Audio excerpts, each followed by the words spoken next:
Hi guys. Alright, today I'm going to show you how to create a simple web service on a server locally and then how to consume that web service. And this is all done with Visual Studio and C Sharp.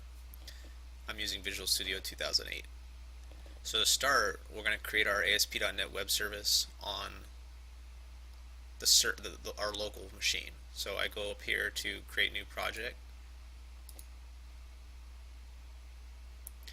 and I'm going to choose web ASP.NET web service application. We're just going to keep the name here as default. Hit OK.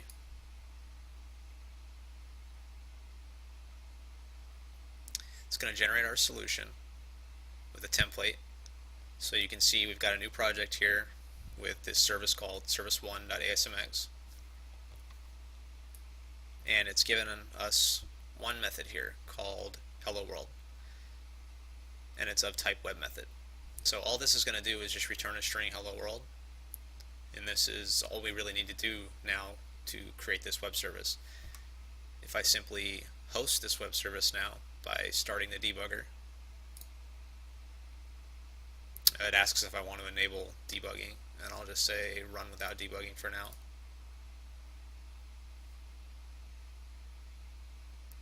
So essentially this has just popped up my browser. Let me resize it so you can see.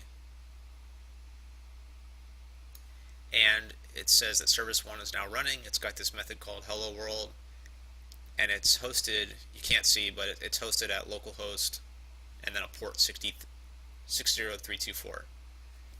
And I'll show you how to consume this web service now from a client app. So we open a new instance of Visual Studio. While that's being hosted, create a new project.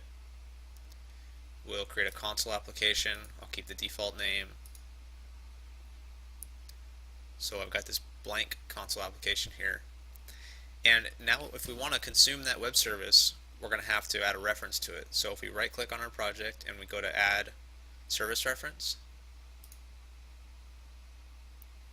you go to advanced. At the bottom you click on add web reference, and now you have to type in that URL that we're hosting our service at. And thought I had it pasted, but I didn't. Let me go get it from the browser. So I just pasted it in from that browser that got opened from our server. You click on go. So now it's just found our service. Our web reference name, I'll call it service1. Click on add reference. It's generating our reference now in our project. So you can see here that it's just added this reference called service1. And now I can consume that service in my main method here. If I create an instance of service1.service1, and it's spelling out the full namespace. Now I've got my object of type service1. I can call that hello world method,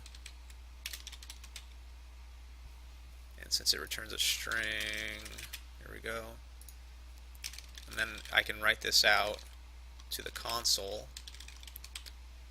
So really what this has done now is I'm going to call this locally on my local host, and then it's going to return the words hello world, and then it's going to print out the response. So let's see, we'll run our project here, and the console app will say hello world and then disappear. But just so you can see it a little better, let's put in a read line here so it doesn't disappear. And there we go. It printed out hello world from the server. And that's it.